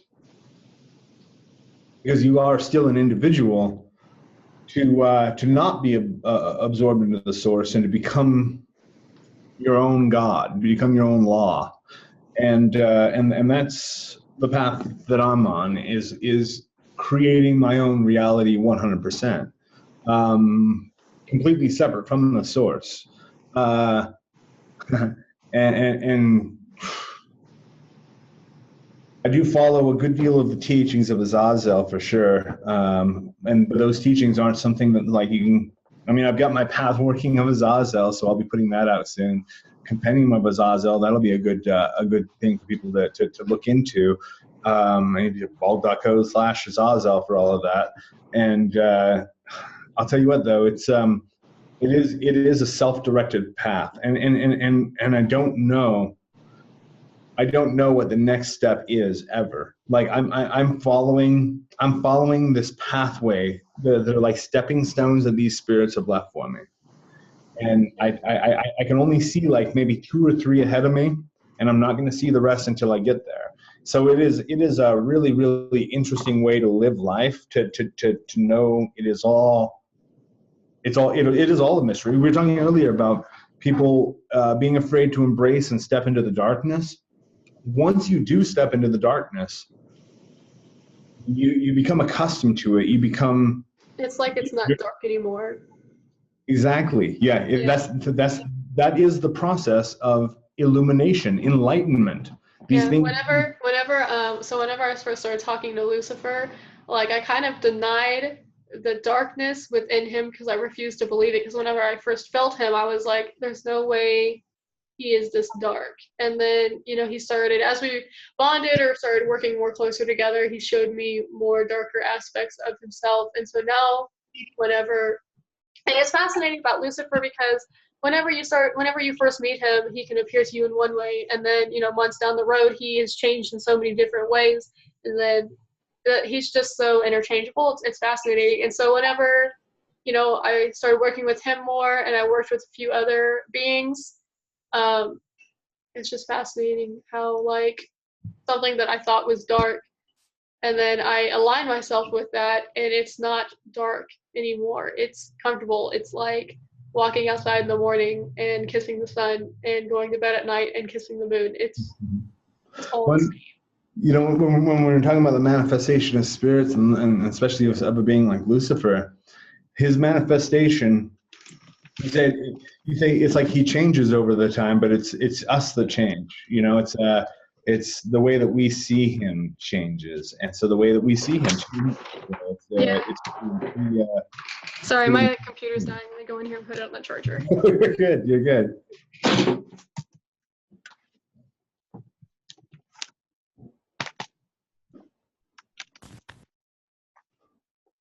Let me get the light. Hold on. Yeah. Okay. Yeah, kitty. Okay, so we're probably going to be disrupted by more cats, but oh well. But yeah,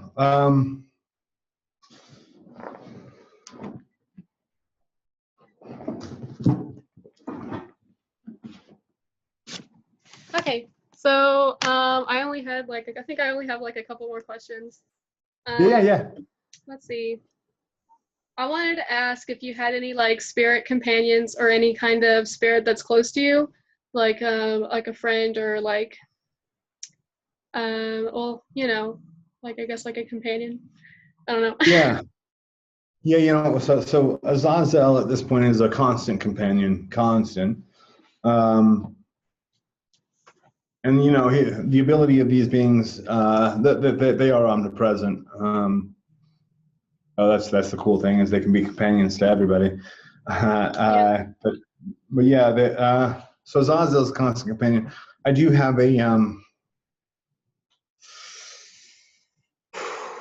I've got my Vodun Metet, like I said, the master of my head. His name is Kulev Noir Gerouge, which means black serpent with red eyes, and to say he's a constant companion would be an understatement. There was a point where I became possessed by him through my Vodun initiations, and let him live in my body for an extended period of time, to the point that my identity and his swirled and became one.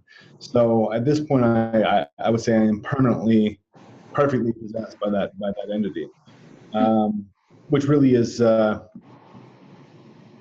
it's an aspect of yourself in demonic form for me.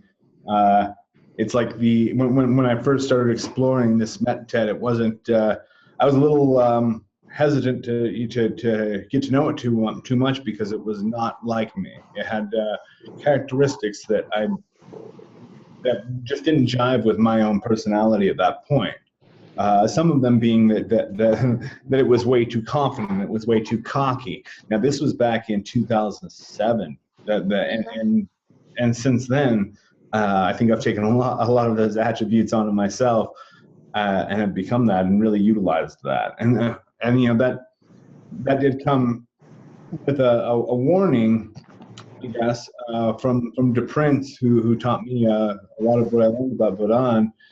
He said that you can either become a person of power, or you can live the life you're living. You can have a life of power, or you can have the life you have now. You can't have both.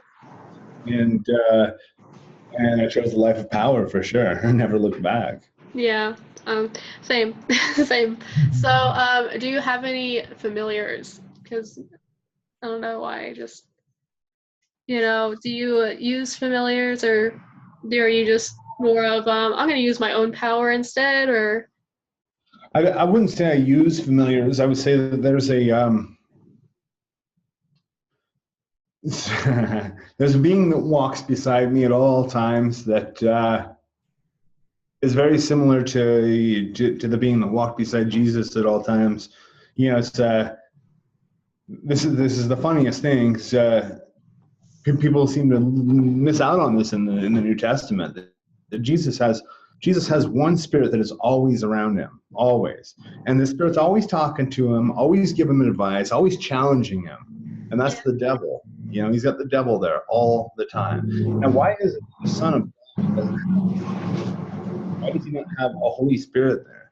He doesn't. He has the devil with him, because Jesus is a sorcerer. I mean, this is the Bible was written by magicians. So yeah, I remember one time whenever actually from the first video I watched, the hierarchy of the Goetic kings, he was talking about Dagon, and I went and I researched more of him, and I read that he's the one that turned water into wine, and it just kind of was like, this is really interesting, the different things that you just find out about. I don't know, just different spirits, and how it all kind of connects to different religions, and I just think it's so fascinating. It's a never-ending circle. Yeah. No, so I do have that. I do have that, and when we say familiar, most people might think that it's like a servitor, like it serves me. I use those from time to time, and I have servitors that are protecting my home, for instance. I have servitors like that, but as far as a familiar, would be more of a spirit that's always there. That's the word familiar. It is always with you. It's family. And I do Yeah. have See, that so now. I did a co-host episode with one of my good friends, and we were just talking about familiars. And I've noticed I asked the same question to everyone who practices a different path, because I find different answers on what people think a familiar is, and it's fascinating. Because like you said, it's someone who's always with you, not necessarily serving you, but someone who's like family to you. But to someone else, a familiar is someone who does serve them and carries out their will, etc. For my friend Dream, sees them as a teacher, where they're always with you, but they constantly are teaching you something or trying to show you something. And Yeah. it's fascinating, because you think everyone thinks a familiar is the same thing until you actually ask the question and you get different responses, and it's really interesting. So check this out. This is something that, like, at the very beginning of this interview, you kind of briefly went over some of the history of the development of magic, right?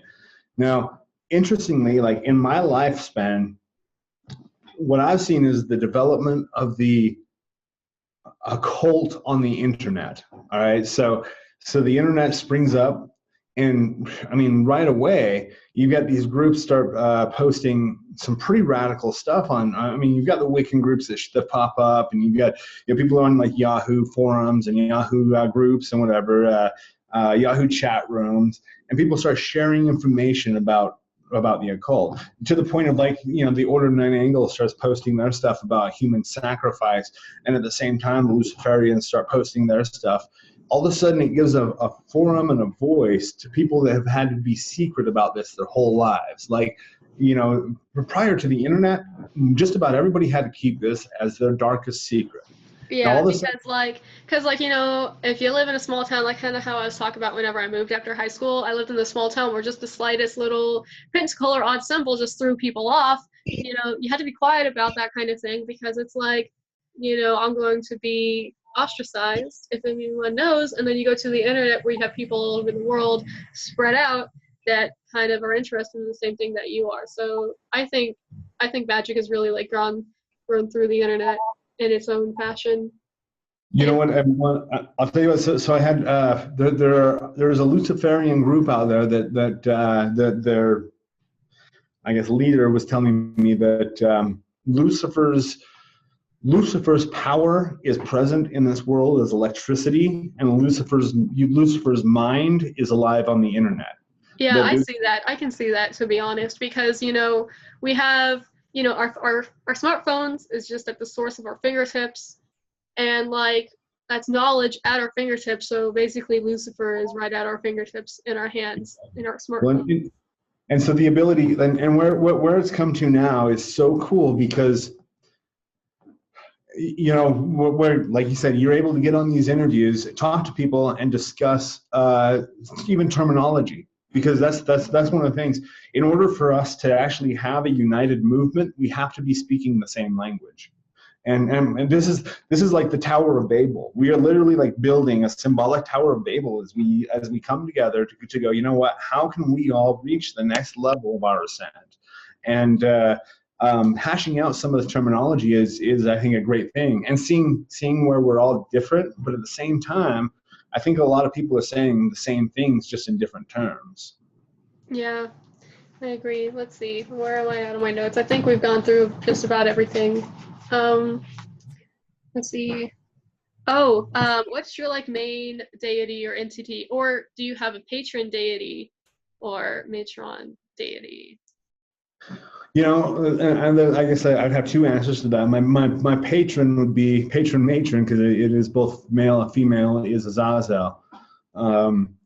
Azazel recently manifested as a pregnant woman, and I was like, what the hell? Usually he's like this scary black satyr that shows up all masculine, and then he shows up as a pregnant female. And I'm like, what's going on here? He goes, don't you know I've been female. I've been in female bodies much more than male throughout history. And I'm like, oh, okay, I didn't know that. So that's cool. Yeah, that's interesting. Yeah, for sure. But yeah, so Azazel would definitely be my patron matron. My if I were to say I worshipped any being, it would be the only the chant that I'll use to access this is Ramham Satalas, and so Satalas is one of the names for this. It's the Lord of Darkness. Satan is not a powerful enough name. Satan is from a very specific genre, very specific belief system, but it's a similar concept, the Lord of Darkness. And I say the Lord of Darkness because there's a separation, I think, between the Lord of Darkness and the Prince of Darkness. The Prince of Darkness is the Lord of Darkness manifest in a physical body, being the Antichrist. And I think that's something that each black magician should strive towards, because it's not like there's going to be one Antichrist for the whole world. We all become our own Antichrist. We all become our own. And why Antichrist is because you do have to lose. You have to lose the idea that anybody else is going to save you, that anybody else is going to do this for you, and that is the Antichrist spirit. And that even with all of the gods opposing you, you will triumph. And when you get to that point where you are fully independent, I mean, you have reached godhood. Yeah, that's just really interesting. Like, a lot of times when I ask you these questions, like, you just elaborate so much, and it's really interesting because, like, it's just, you just learn so much. Like, I'm just really excited because I'm just sitting here thinking, like, oh, I'm so excited to post this video because this is really fun. Yeah. I wanted to ask, okay, so when I asked you about like where did you start your path, I wanted to ask, where have your views changed from like when you first started to now? Like, how have they changed in any way? Or if they've kind of been the same? I mean, when I first started, I had a very right-hand path view of Satan and of evil, black magic. When I started out, I was 100% actually against black magic until I started getting my feet wet just a little bit. Oh my God, same. Same. Yeah. And I had all kinds of rules. You don't do this and you don't do that and blah blah blah. And then you got into, what? Fuck the rules. I'm gonna do what I want. Yeah. Yeah. Well, and especially when. So once you open this door and all of a sudden you're inside of another world. Like you and I, we don't live in the same world that most people live in. Like, our dimension and theirs are close enough that we can walk by them and they can recognize us, but we're in completely different realities. And in our reality, we're living in a magical reality where these beings are with us. You look into the empty air and it's not empty at all. There is energy and life everywhere. I know exactly what you mean. I'm going to touch on this. Okay, so like so I actually have a companion that I talk to very often. We're like really close friends, and we confide in each other a lot. So like whenever I sit there and I talk to him, you know how like they can touch you and you can feel them touching you like any other human would, but it's like slightly different. But like how you mentioned, it's a different reality where something looks empty, but it's not, because we can see what's there when to others it looks empty. So like when I mentioned my friend that was the Satanist, when she asked me questions, she asked me, if they actually show up, if you can physically see them. And I tell her, I say, no, you cannot physically see them, like how I see you on this computer screen or my cat sitting here on the bed. I can see him in a way where I know he's there, and if I can see him in my head, where like it's not actually like he's standing there, it's like where, I don't know, you know what I mean? Well, so what happens, and what I try to guide people towards is to get so caught up by what's going on in your head that becomes the whole experience. And what I teach people with this is to do eyes open visualization. So while you're seeing that in your head, light some incense in front of you and project it and imagine as if you're seeing it in the incense. And then what happens is your eyes all of a sudden start thinking they see it in the incense. Like you're tricking all of your senses. And what happens at that point is a full manifestation where because there will, there will be evidence. The evidence of this is ridiculous. I mean, where you'll have poltergeist activity. You'll have things catching on fire out of nowhere. I've had so many like fires erupt in this temple while I'm doing a ritual. Things catching on fire that never should have. My incense, well, I'm calling it Azazel, will burst into flames. And I've never had incense burst into flames out of nowhere. Yeah. And it did it repeatedly. And to one point I went and blew it out, and I'm like, that was weird. I walked away, and then it burst into flames again. I blew it out, and I'm like, Azazel, was that you? And then boom, burst into flames again. I was like, all right, cool. So you can have some crazy manifestations of things, but the real connection is happening internally. The spirit is coming into you. It's coming in through you. And then it kind of just uses your eyes for you to see it in whichever way it wants to be seen. Yeah. Yeah. Or your mind. You know what? I'll tell you what. That's I have a few people who are who have visual impairments that I'm teaching magic to, and so they're like, well, I can't see anything, so do I need to worry about seeing the spirit? Well, absolutely not. The primary concern that I think you should have is the felt presence of the spirit. You can feel I remember watching one of your videos, and you were talking about hearing them and then seeing them. So if you only limit your communication with them to your ears where you want to physically hear them, and then to your eyes where you can physically see them, you're missing out on so much more. Because normally when I sit down and I talk with them, I like their emotions will press into me just by the touch of their hand, and then they'll talk to me almost like telepathically, or later on they'll show me a sign or something that they were trying to tell me. Like, they communicate in so many different ways. They can communicate, visually, but they can also communicate in other ways. And normally, like, if you can't see them, you close your eyes or look into darkness, you can see them in some kind of way that I really just cannot explain. It's just how they communicate with us is fascinating. It is, yeah. And because they will communicate. I mean, if you restrict it to words, then they can communicate in words, and you can learn how to develop that, and that's really cool. But where they, like you said, they'll touch you, or they'll just pass you. It's almost like a packet of knowledge that you kind of absorb, and then it'll unwrap itself with time. Or they, what's really cool is that they seem to be signing their names on aspects of our lives. So it's like they do little things. They make little things happen that you go, oh, that had to be Azazel, or that had to, like, there's no other way. And so it's like they're leaving little telltale signs, like breadcrumbs, telling you that they're there. Yeah, it's sometimes whenever I'm asleep. Okay, so I don't know. Do you practice astral traveling at all, or do you work in? Okay, so I wasn't sure. I thought I'd ask because not everyone does. So, like, I was asleep one day, at night, and, like, I just started having this dream. And so, like, I don't know if it's the same with you, but I feel like everyone has a different astral form where it's not like your physical body where it looks like in the astral plane. But, I mean, I know what my astral body looks like. And so, like, I was in my astral body at this party, and I ended up meeting a deity at this party, and he was from a completely different pantheon than anything that I practice. And, like, I sat there and ended up just talking with him all night long, and then I woke up in the morning and was like, what the shit? Because as soon as I fell asleep there at this party, I woke up in my bed, and I was like, and I was in my astral form, so I knew I was astral traveling, but I'm just like, what the hell? But I have no I've never made a connection with him, but he was like, hey, I'm here, and I'm just like, this is.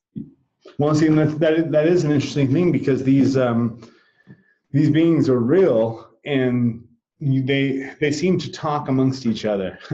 so they pass information to each other, and that would probably tell me that you've been working with enough spirits that another entity has become aware of you and is reaching out to you. You remember who the deity is, and have you looked? Oh yeah, it was Zeus from the Greek pantheon. It was really weird. I ended up just sitting there talking to him all night. Have you pursued that since? Huh? Have you pursued? No, like, because what caused him to come talk to me is because I've been listening to, because my work environment is where I sit down and I work all day long, but I can listen to, like, music and stuff. So I listen to podcasts, about Greek mythology, and so like I have a good knowledge of Greek mythology right now, and Mhm. well, the way that this girl teaches her podcast, it's very feministic, and she goes on patriarchy rants, Mhm. and you learn from the book that you read, and you're going to adapt what you learn from the book. And so since she goes on about patriarchy and feminism in her podcasts, but the reason why I listen to her is because the content that she does speak of from the mythologies is very detailed, and that's what I like about it. But I feel like he came forth to me and was like, hey, we're different from what these stories actually are, because you think of Zeus and you're like, oh well, he's very lusting towards mortals, or Hera is she's very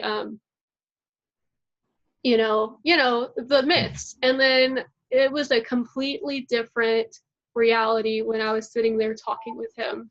So I think that's what it was, but I'm really not sure. I'll tell you what. So I had an experience that was not involving a dream, but it was like a open-eye visualization, I guess, or an open-eye vision. So after studying witchcraft for several years and investing myself in it, I had kind of a crisis, and I returned to the Mormon Church as an adult, thinking that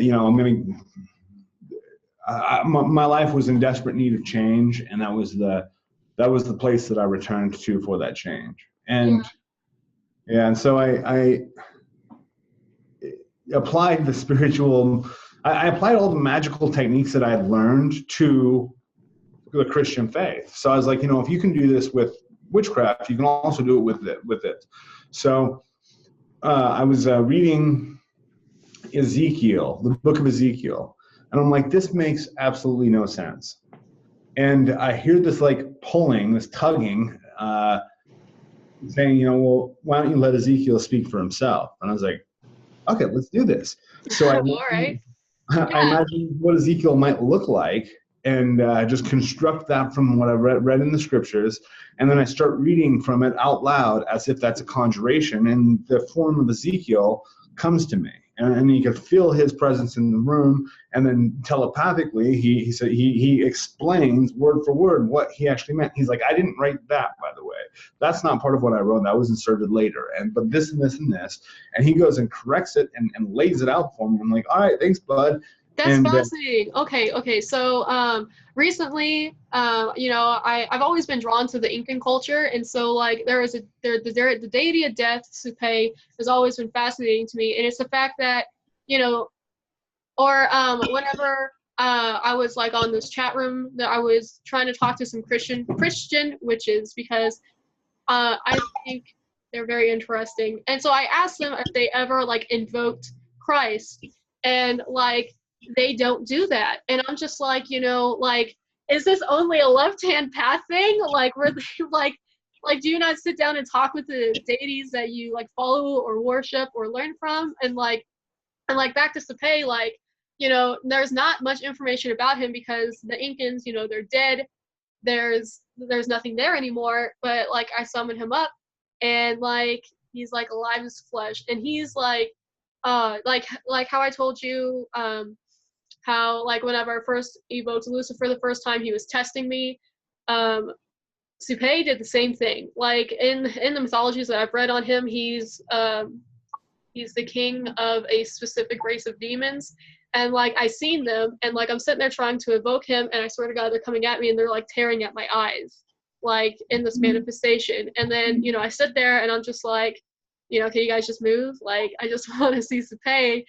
And like I'm starting to like work with him, and I'm taking down notes on the things that he likes, like his colors, his correspondences, offerings, and such. And it's just, you don't necessarily, you read something about something until you actually sit down and meet with them, then you really know.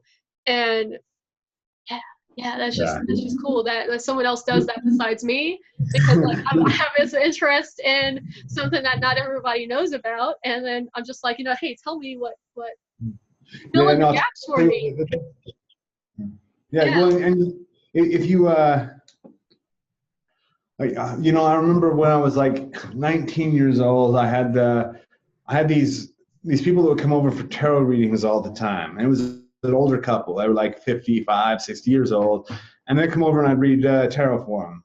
And I get into this conversation with the man, her husband, and he says, you know, I've been studying this for 30, 40 years now. I'm like, oh, cool. So what kinds of rituals have you done? And he's like, oh, no, I'm not doing the rituals. I'm just studying this. I want to learn it before I even think about trying it. I'm like, yeah, that's how you learn it. Like, yes. So like, oh, in one of my episodes, someone asked like where they think someone should start. And I said, well, you should start in something that interests you. So like if a certain religion interests you, you need to start there. You need to learn that.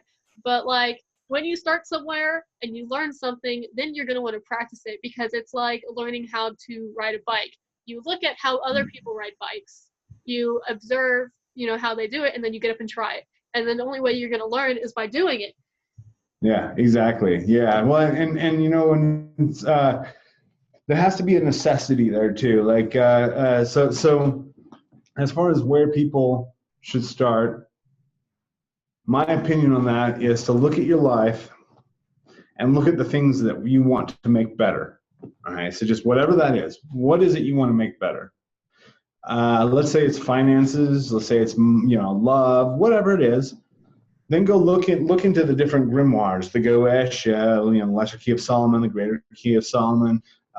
You've got a million different grimoires that are out there. So type in grimoire, spirit, sigil, and then the desire that you have, love, wealth, whatever.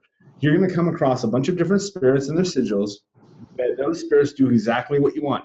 I'm saying type it in because Google has made this so easy, or whatever search engine you use. Yeah. And then again, it's like, it kind of goes back to that Luciferian church where it's just like Lucifer is in your phone, and it's just like, yeah. Oh no, absolutely. And take that sigil. I print it out. Some people will look at it on the screen. I'm not able to do that. I've got to print it out.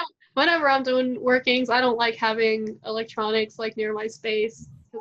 For one, I get distracted easy, and I don't like the light of it. I prefer candlelight, so I'm just like, I print it out or I draw it. Yeah. Well, even I've got on my cameras, I've gotten low light lenses, so that way I only have to have one small light going besides my candles, and that lights up my rituals enough.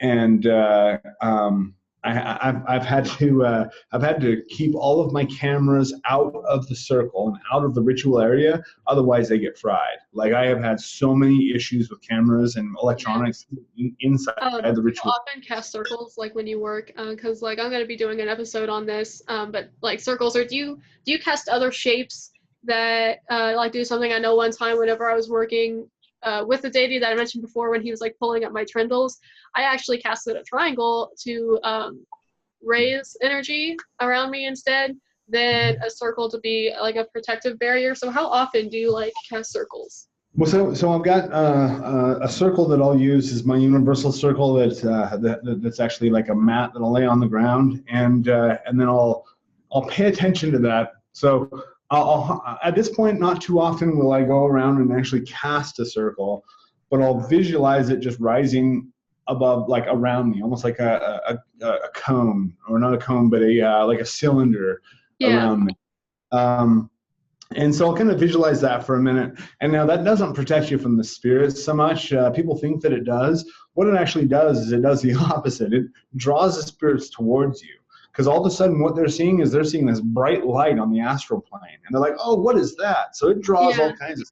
Yeah, I remember one time I did a conjuring and I had my candle. And so a lot of times when I do spells, I connect it to the astral in some form of way. So the way I did the spell, I had my candle and I was like, look, this candle is a light beacon. It's going to attract, you know, whatever, you know, my intentions manifesting is going to attract whatever should be.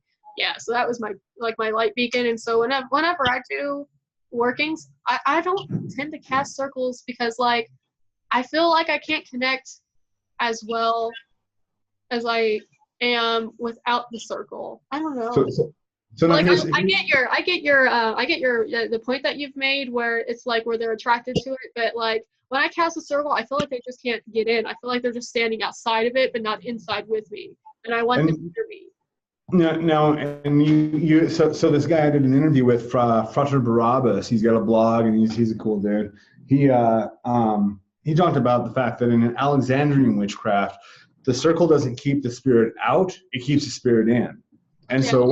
so so maybe try that. So when you're doing so cast a circle, and then when you're doing the invocation, imagine the spirit coming down directly down into you. And it'll be an invocation rather than an evocation, and so that's one way to do it. Or you don't need the circle at all. It doesn't protect you. It's like all of these magical tools, you don't need any of them. All you need is yourself, and and really it's the connection that you make with the spirit. It's the 100% spirit to spirit connection that you make. And once you make that, nothing else matters. You don't need the circle. You can sit on a sofa and have that connection, Yeah, I agree. I mean, it's just God, it's just so fascinating. Like the more you learn, the more easier I think it becomes, because when you first start out, you're like, oh, everything has to be perfect. And then I'm sitting on the couch and just something piques my interest, and I'm just like, oh, back to this working. Yeah. Okay. Well, and even so with me, when I want to manifest change in my life, it's rare that I'll sit down and do a ritual at this point. I'll wherever I'm at, as soon as it dawns on me, this needs to change, I'll usually stop what I'm doing. I'll ground and center myself, and then I'll focus on what I want my reality to be, not what it is. I don't want to worry about what it is, because that's really the key to attachment. You can't be attached to the way things are. You have to be attached to the way you want them to be. And so I'll focus my mind wholly on where I want my reality to go, and I'll focus on that until I feel peace, until whatever anxiety that's inside of me turns into peace.